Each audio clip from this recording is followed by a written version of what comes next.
Assalamualaikum warahmatullahi wabarakatuh. Ketemu lagi dengan TSC ya. Apa kabar semuanya?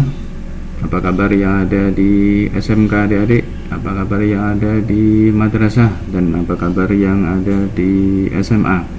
Semoga semua dalam keadaan sehat ya, untuk bisa belajar fisika tentunya ya. Baik, untuk kali ini kita sudah sampai pada pertemuan yang keempat, membahas tentang kinematika gerak ya.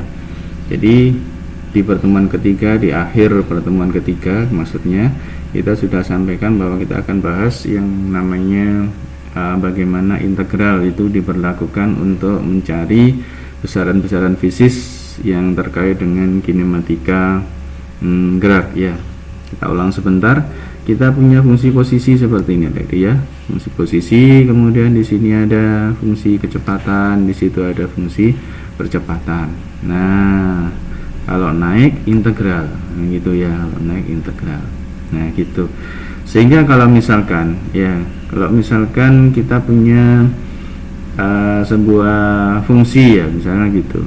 Saya punya persamaan y sama dengan, nah gitu, a x pangkat n gitu, y adalah ax pangkat n.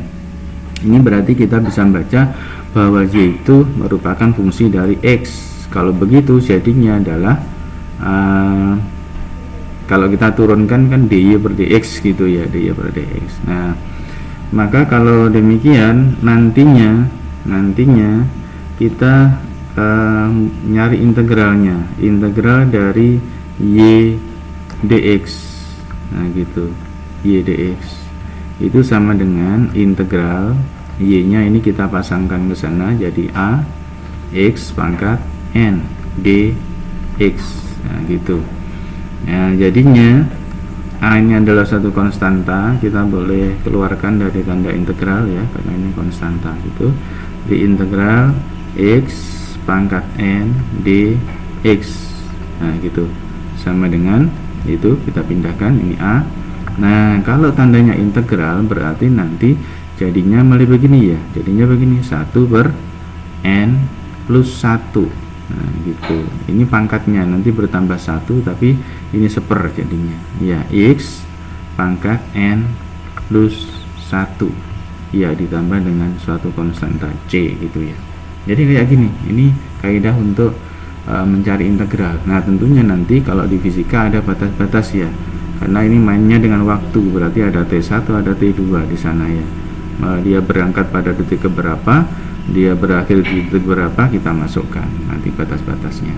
Nah, dengan demikian kalau kita punya fungsi percepatan itu, fungsi percepatan, maka jika kita nyari v itu ya, v itu berarti ada v0, ini adalah kecepatan awal ditambah dengan integral dari a ya, percepatan dt gitu.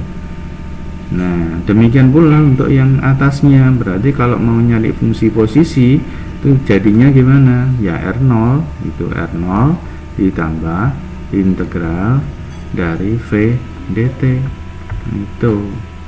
Nah gitu kan ya, gampang integral ini gampang. Nah, example ya, contoh. Nah gitu, contohnya saya punya percepatan sebagai fungsi waktu.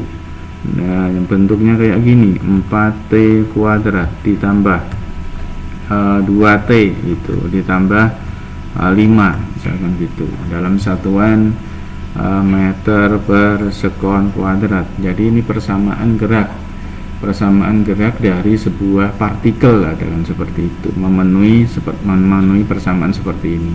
Nah, coba carilah gimana fungsi kecepatannya. Nah gitu, gampang kan, tinggal masukkan sana bahwa v itu sama dengan v0 ya, v0 ditambah integral integral a ini ya, 4 dikali t kuadrat ditambah 2t ditambah 5. Nah, ini ada dt itu. Nah, karena ini tidak ada keterangan tadi ya berapa kecepatan awalnya, ya udah dipakai angka 0 aja, enak ya, 0 gitu, 0. Nah, 0 jadi sama dengan tinggal ini aja, integral ini.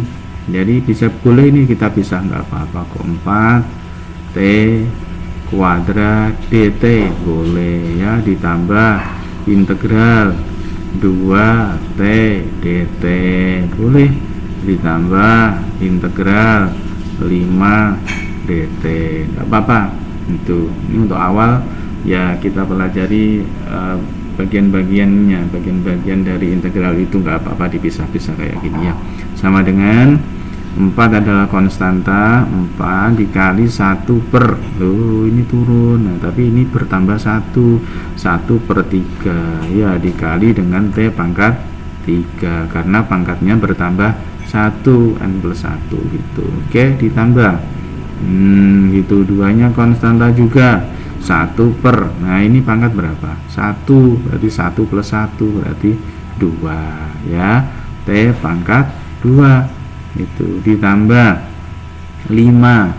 Nah integralnya T, integralnya dt berarti ya T, nah gitu, integralnya dt yaitu T. Nah maka kita dapatkan ini jadinya 4/3 T pangkat 3. Oke, ditambah 2 buah ini habis ya, jadi T kuadrat ditambah 5T. Nah udah selesai. Ini ada sudah jadi kecepatan, ini satuannya apa? Meter per sekon gitu.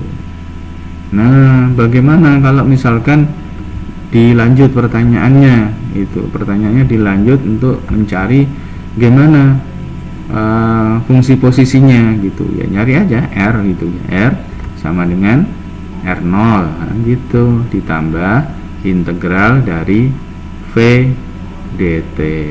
Nah V nya dimasukkan ya, ini R0 nya 0 karena posisi awalnya 0 gitu aja ya, 0 untuk memudahkan, ditambah integral dari 4/3 T pangkat 3 dt. Nah gitu, ditambah integral gimana T kuadrat dt ditambah integral dari 5 T d dt.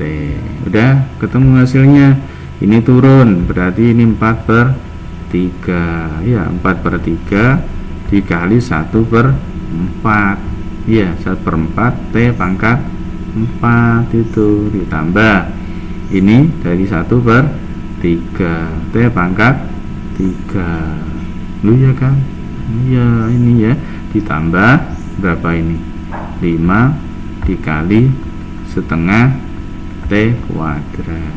Nah gitu, ini adalah fungsi posisinya, gampang kan? Jadi kayak gitu untuk belajar integral. Nah baik, untuk bagian keempat kita akhiri ya. Jangan lupa selalu tetap semangat belajar bersama TSC, dan assalamualaikum warahmatullahi wabarakatuh.